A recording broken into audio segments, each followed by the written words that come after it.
This past Christmas Day, my sermon was about potholes. Hitting them is frustrating enough in the daylight, time and time again. After all, they don't move. In the nighttime, they're even worse. We don't see them. They leap at us even when we know where they are. It is almost impossible to avoid them.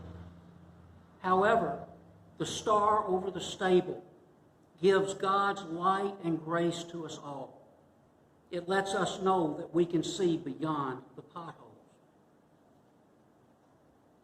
That was then. This is today, Good Friday. Everything changes.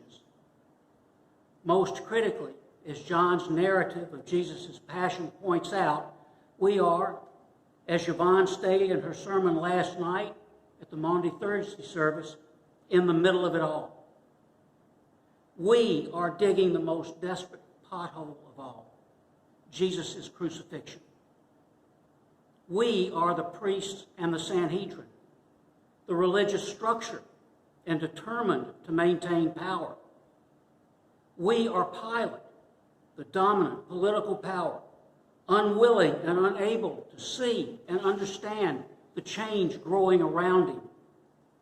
Ultimately, we are the crowd, all those so eager to follow where we are led. Crucify him! And we have no king except the emperor, willing to say and do anything to maintain our status quo. We are there as Jesus is lifted up on the cross. We are part and parcel of it all. We dig this pothole in our lives. We put Jesus on the cross, and we've done it one way or another for 2,000 years. We focus on earthly power and our definition of truth. Theological fights over creeds, crusades and inquisitions to capture and maintain control, claiming God and Jesus as ours alone. We demand proof before believing. Most of this takes place in the confusion and unclear night times of our lives. They are the rationalizations we all make, the times we refuse to listen to others, to respond to their needs when we are scared of God's light. Now, today, Good Friday, more than ever. Now, today, Good Friday. We are in the light of this day. Now, today, Good Friday. We see clearly and exactly what we are doing. Crucify him. We have no king except the emperor. Now, today, Good Friday, we see that power is more important to us than the truth of love. Now, today, Good Friday, we hold the shovels we will use to dig the pothole of Jesus' death. We have stood outside the gospel narratives of Jesus' life and his teachings. We have read and watched and heard from outside the narratives as he teaches, heals, and brings back into community those who have been excommunicated by us, and from themselves.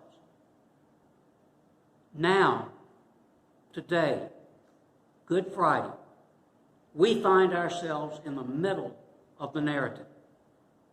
We are no longer outside it. We are in it, and it is in us. We are in the crowd, watching and listening to Pilate. We are the crowd, demanding and accepting nothing else than crucify him. John's narrative begins in the dark of Gethsemane. It continues in the midnight trial of Jesus. It moves into the searing light of day, where we and Jesus find ourselves in front of Pilate. We see clearly all these events because we are part of them and we are in them. No shadows, no surprises, no doubt. John's passion narrative ends in the dark. It ends in the dark of the tomb and the total darkness of death. Do we care?